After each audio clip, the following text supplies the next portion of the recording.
सालों से हिंदी फिल्मों में दिखाते हैं कि किस तरह से एक हीरो जो कि बहुत अच्छा इंसान होता है और एक विलेन जो कि बहुत बुरा इंसान होता है एक हीरोइन के लिए लड़ते हैं। हीरो जाता है विलेन के पास, विलेन को मारता है, झगड़ता है, लड़ता है उससे और हीरोइन को ले जाता है। हीरो को कोई भी बुरा नहीं कहता, विलेन को कोई भी अच्छा नहीं कहता। मतलब ब्लैक एंड व्हाइट में दोनों को रखा जाता है। लेकिन नॉर्मल जिंदगी में ब्लैक एंड व्हाइट कैरेक्टर्स नहीं होते, नॉर्मल जिंदगी होती है ग्रे।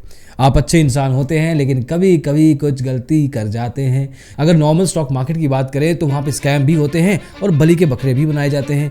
ऐसा ही एक इंसान है जिसके साथ एक ही बार में ये दोनों चीज़ें हुई हैं। हम बात कर रहे हैं हर्षद मेहता की। इस वीडियो में देखेंगे हर्षद मेहता के वो 5 सच या ओपिनियन जो कि मेन स्ट्रीम मीडिया के थ्रू कम बताए गए हैं, कम ही जानकारी है लोगों में। स्कैम 92 सीरीज में भी इनके बारे में बात नहीं की गई है। इनफैक्ट ये जो बातें हैं उसके बियॉन्ड है। तो आइए शुरू करते हैं। Call me a god. You call me a god. You call me a god. Mumbai के स्लम से लेकर 12,500 स्क्वायर फीट के लेविश पेंट हाउस तक, जेब में सिर्फ 40 रुपए से लेकर करोड़ों में खेलने तक, हर्षद मेहता की कहानी थोड़ी सी कॉम्प्लिकेटेड है, थोड़ी सी अनोखी है। अब सच क्या है, झूठ क्या है, व्हाइट क्या है, ब्लैक क्या है, ग्रे क्या है, ये सब कुछ आपको डिसाइड कीजिएगा। बहुत कुछ उनकी वाइफ ने भी बोला है, ज्योति मेहता ने। बट पहला जो सच है वो है सुचेता दलाल के अराउंड, जिन्होंने एक्सपोज किया था। As per Jyoti Mehta, she is a super women. मतलब जो शक्तियां उनके पास हैं वो एक नॉर्मल इंसान के पास नहीं होती। Again as per the observations of Jyoti Mehta, उनके हिसाब से सुचेता दलाल को 22 दिसंबर की सुबह कुछ इंफॉर्मेशन मिली, कुछ टिप मिली। उन्होंने उसी दिन SBI, state bank of India में कॉल करके कुछ कंफर्मेशन ले लिया, जिसके बारे में उनको श्योर था या नहीं, लेकिन उन्होंने जो भी उनको पता लगा उसके बेस पे अगले दिन टाइम्स ऑफ इंडिया में उन्होंने खबर छाप दी, वो भी एक हेडलाइन के रूप में। अब देखिए, जिस चीज़ के बारे में आप श्योर नहीं हो, जिसके बारे में आप कंफर्म्ड नहीं हो, उसको headline banana without any factual backup is a problem. अब आज की तारीख में मीडिया हाउस कैसे चल रहे हैं ये तो हम सबको पता है कि न्यूज़ की तो बात ही नहीं होती है, फैक्ट्स तो दूर की बात है, पर चलो वो हमारी अलग प्रॉब्लम्स हैं। बट अगर आपके पास फैक्चुअल बैकअप नहीं है, मतलब यू डोंट नो कि जो आप बोल रहे हैं वो 100% सही है नहीं, एक आयोटा ऑफ डाउट भी है, तो एज ए मीडिया हाउस बहुत बड़ी रिस्पॉन्सिबिलिटी बनती है कि ये चीज़ तो ऑनेस्टली आजकल के ज़्यादातर अच्छे यूट्यूबर्स भी समझते हैं। अंडरस्टैंड दैट, जिनका करियर 4-5 साल से पुराना नहीं है और मीडिया इंडस्ट्री तो सालों से चलती आ रही है। तो in that sense times of India जैसा एक बड़ा वरिष्ठ एक बहुत ही फेमस मीडिया हाउस अगर ऐसी चीज़ें बिना बैकअप के छापता है, बिना ऐसी फैक्चुअल वेरिफिकेशन के छापता है, तो थोड़ा सा क्वेश्चंस तो बनते हैं। उस समय भी बने, लेकिन सिंस ये थोड़ा ग्लैमरस था, इन चीज़ों को ओपनली कहना एक आउटलायर अपने आप को आपको अलग शो करता था। देखिए, अगर आप भीड़ से अलग खड़े हो जाएंगे ना तो भीड़ आपकी तरफ देखेगी, क्योंकि आप अलग खड़े हैं। तो एज पर ज्योति मेहता, सुचेता दलाल कुछ अलग करने की कोशिश में उन्होंने बलि का बकरा बनाया हर्षद मेहता को, उनके पूरे परिवार को। और ऐसा ही नहीं कि सिर्फ वही फंसे, अलग अलग लेवल पे हजारों लाखों और ट्रेडर्स थे, इन्वेस्टर्स थे उस समय की स्टॉक मार्केट में, जो कि उस बूम के साथ शामिल थे। मार्केट के अप ट्रेंड्स में, डाउन ट्रेंड्स में जो भी बातें फैलती थी उसमें लाखों करोड़ों लोगों का नुकसान हुआ। बहुत सारे लोगों ने खुदकुशी भी की। हालांकि बाद में हर्षद मेहता की भी मौत थोड़े से अजीब सिचुएशन में हुई। दूसरा सच, हर्षद मेहता और उस समय के प्रधानमंत्री PV नरसिम्हा राव का कनेक्शन। अब बात है ये एक फ्राइडे की, 1991 1 नवंबर को एक फ़ोन आता है हर्षद मेहता को। फ़ोन किसने किया? जो भारतीय एयरटेल हम यूज़ करते हैं ना, जो एयरटेल का फ़ोन कनेक्शन आप यूज़ करते हैं, उनके जो मालिक हैं सुनील मित्तल, उनका फ़ोन आया हर्षद मेहता को। कहा कि आपको और हम सबको मिलना है प्रधानमंत्री PV नरसिम्हा राव को। और 3 नवंबर 1991 को हर्षद मेहता धनतेरस के दिन अपने भाई अश्विन के साथ PV नरसिम्हा राव, जो उस समय के हमारे प्रधानमंत्री थे भारत के, उनसे मिलते हैं। मीटिंग में प्रधानमंत्री ने अपेरेंटली ये बताया कि हर्षद देखो, इंडिया की हालत थोड़ी खराब है, हमारे रिजर्व्स खत्म होने की कगार पे हैं, 7 दिन में हमारे वांदे हो जाएंगे, देश की इकोनॉमी डूब जाएगी, कुछ ना कुछ ऐसा करना पड़ेगा, स्टॉक मार्केट में उम्मीद जगानी पड़ेगी। और इसमें सरकार सिर्फ हेल्प नहीं करेगी, सरकार की ब्लेसिंग भी शामिल है। मतलब हमारा आशीर्वाद है तुम्हारे साथ, go and and what you do, अपना मैजिक खेलते हो ना जो, वो खेलो, मार्केट को ऊपर लेके जाओ, परसेप्शन बढ़िया लेके आओ, और फिर उसके बाद फॉरेन इन्वेस्टर्स को हम लेके आएंगे। इसके बाद हुआ मैजिक। हाँ, मैजिक ही तो था। लिबरलाइजेशन और स्टॉक मार्केट एकदम से ऐसा परसेप्शन बना दिया मार्केट में कि everything in India is great, you should come, you should invest, you should trade, you should put your money, you should open up your business. ये सब चीज़ें होने लगी। एक पॉइंट इन टाइम पे स्टॉक मार्केट जो 1400 पॉइंट पे थी, 2 महीने के अंदर ही, इस डिस्कशन के 2 महीने के अंदर ही 2800 पॉइंट पे पहुंच गई। 28 फरवरी 1992 की बात हो रही है। उसके बाद उसी साल अप्रैल में जो मार्केट थी 4487 पॉइंट्स पे पहुंच गई। पर इस सारे के सारे वाकयात में एक इंफॉर्मेशन अलग से सामने आई। पीवी नरसिम्हा राव जी जो कि उस समय के प्रधानमंत्री थे, उनको हर्षद मेहता ने 1 करोड़ रुपया अलग से दिया, ब्लैक मनी। और इसके बाद आगे चल के हर्षद मेहता ने यह भी कहा कि मेरे पास वो सारी की सारी कॉल रिकॉर्डिंग्स हैं जो मैंने और सुनील मित्तल ने इकट्ठे की हैं अबाउट दिस इंसिडेंट। हाँ, जब हम प्रधानमंत्री से मिलते थे ऑब्वियसली हमारे पास कुछ था नहीं साथ रिकॉर्ड करने को या कुछ, लेकिन जब सुनील मित्तल से बात हुई थी तब मैंने सारे सबूत अपने पास रखे। अब उस समय जब प्रधानमंत्री के ऑफिस से पूछा गया कि ये हर्षद मेहता क्या कह रहे हैं, तो उन्होंने कहा कि हर्षद तो कह रहा है कि हमारे प्रधानमंत्री, इनको रेस कोर्स पे मीटिंग हुई थी, रेस कोर्स रोड पे, हमारे प्रधानमंत्री तो बिजी थे, ये एक मीटिंग में थे, तो ऑब्वियसली वो मीटिंग कभी हुई नहीं।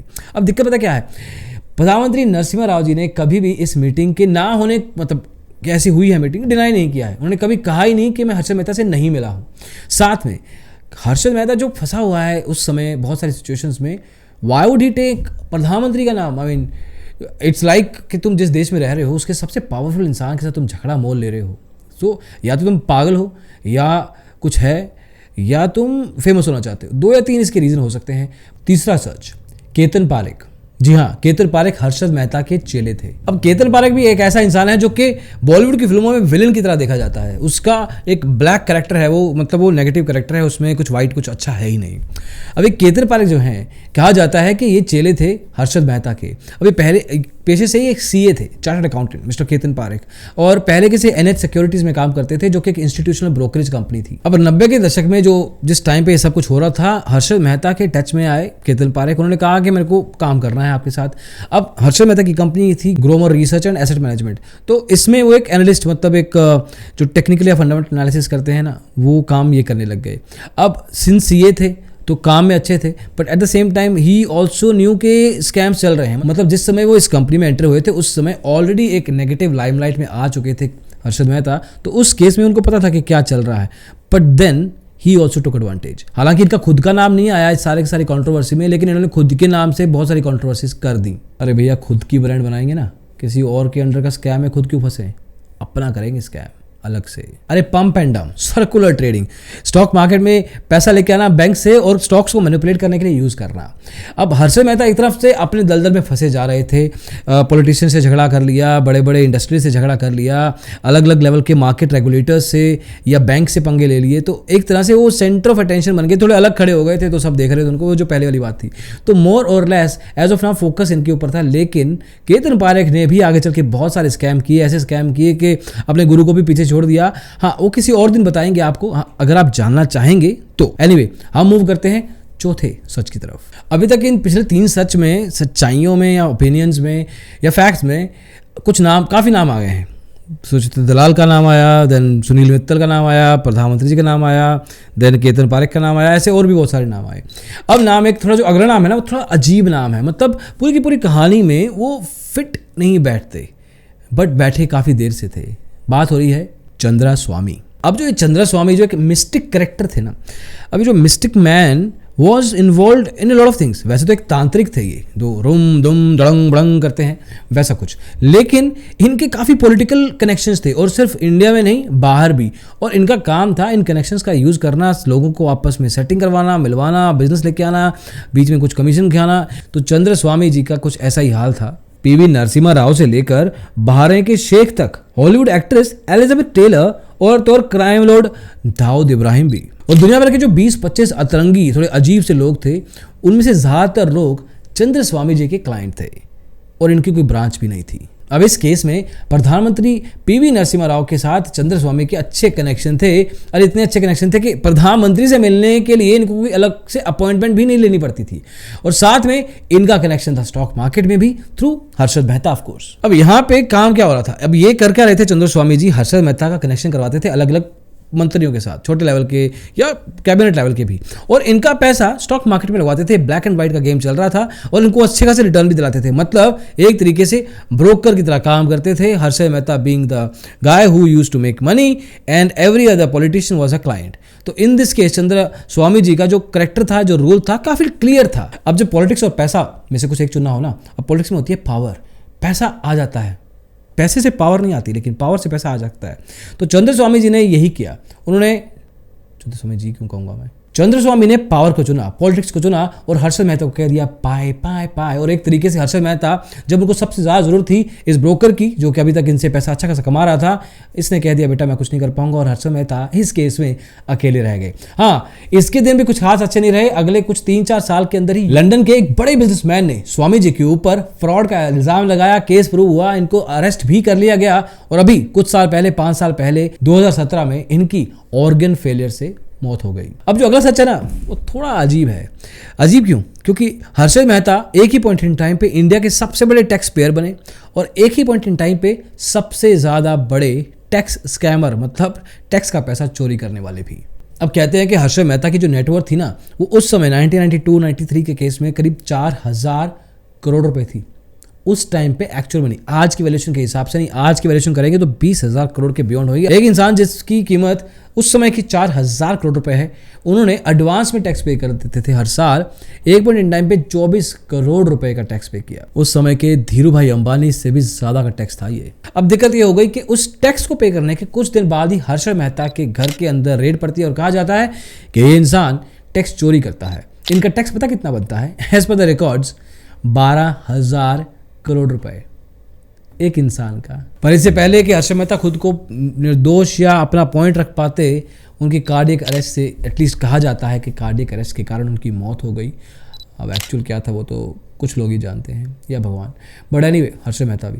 But anyway, in this case आज की तारीख में कुछ साल पहले की बात है। आज एज ऑफ नाउ उनका नाम को क्लीन चिट मिल चुका है, उनके सारे केस को बंद कर दिया गया है। उनके भाई अश्विन और उनकी जो वाइफ हैं ज्योति मेहता, उन दोनों के बहुत सारे अटेम्प्ट के कारण आज की तारीख में, और ये पिछले 15-20 साल से इनके परिवार ने क्या नहीं सहा है। सोशल आउटकास्ट कर दिए गए हैं, बैंक अकाउंट सील थे, जो उनके खुद के शेयर हैं वो इनको वापस नहीं मिले हैं, ज़बरदस्ती बेच दिए गए हैं। These are facts by the way. जब ऐसा होता है, when you don't know the whole story, उस केस में। और पता है क्या, जो नॉर्मल ट्रेडर्स और इन्वेस्टर्स का नुकसान हुआ था, जिन्होंने अपने आप को सज़ा दी, फांसी दी या खुदकुशी कर ली, उस केस में सबका इल्ज़ाम, सबका जिम्मा हर्षद मेहता और उनके परिवार के ऊपर आ गया, क्योंकि इनके कारण हुआ है। लेकिन जो परिस्थितियाँ थी, जो सिचुएशंस थी, जो लोग थे जिन्होंने वो सिचुएशंस बनाई, ऑर्गेनिकली नहीं बनी, अपने आप से नहीं बनी, जो बनाई, कुछ तो बनाई, उनके ऊपर कोई पॉइंट नहीं कर रहा, उनकी तरफ पिन पॉइंट नहीं कर रहा। लेकिन चाहे जो भी है, हर्षद मेहता की कहानी एक इंस्पिरेशन है। चाहे आप किसी मर्जी एंगल से उठा लें, किसी मर्जी सबसेट को उठा लें, this is something, there was a loop hole in the system, he used it. As of now there are loop holes in the system, banks use it, economy में लूप होल्स होते हैं, politicians use करते हैं। अरे किसी के घर में रेड पड़ती है, पैसा निकाला जाता है, वो पैसा सरकार के पास पहुंचता है, उनमें से कुछ करप्ट मंत्री उसी पैसे को फिर यूज़ करते हैं करप्शन के लिए।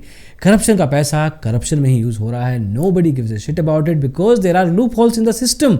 अब कुछ लोग ये कहेंगे कि हर्षद मेहता गलत थे, उन्होंने लूप होल का फायदा उठाया जिसकी वजह से बाकी लोगों का नुकसान हुआ। बाकी लोगों का नुकसान नहीं होना चाहिए था, अपना फायदा नुकसान देखते रहो। तो this is also something which you can not take your eye off. अभी के लिए दोस्तों इतना ही। हर्षद मेहता के 5 सच आपको बताने थे। कोशिश की है कि 5 सच, ओपिनियन, फैक्ट्स, इन्फॉर्मेशन जैसे आपको समझना है समझ लीजिए। आप कमेंट्स में बताइए ज़रूर कि आपको क्या लगता है कि ये स्टोरी क्या थी, ये 5 सच में क्या सच था जो आपको लगता है कि हाँ ये सच था, या ये ओपिनियन था, या ये र्यूमर है, या ये फेक है। आपको क्या लगता है ज़रूर बताइए, क्योंकि जो भी मीडिया में जहाँ से भी खोद के निकाला जा सकता है, हमारी रिसर्च टीम ने कोशिश की है कि वो इन्फॉर्मेशन आप तक लेके आएँ, आप तक बताएं। आपको जो लगता है हमारे लिए बहुत इंपॉर्टेंट है। We want to know your opinion as well. Comment section use कीजिए। At the same time subscribe नहीं किया ना तो कर लीजिए यार, बहुत मेहनत लगती है जो हम करते हैं। तो प्लीज़ एक छोटा सा अप्रिसिएशन अगर कर सकते हैं तो प्लीज़ सब्सक्राइब द चैनल। अभी के लिए इतना ही, अगली वीडियो में जल्दी मिलेंगे। Thank you, take care, bye bye.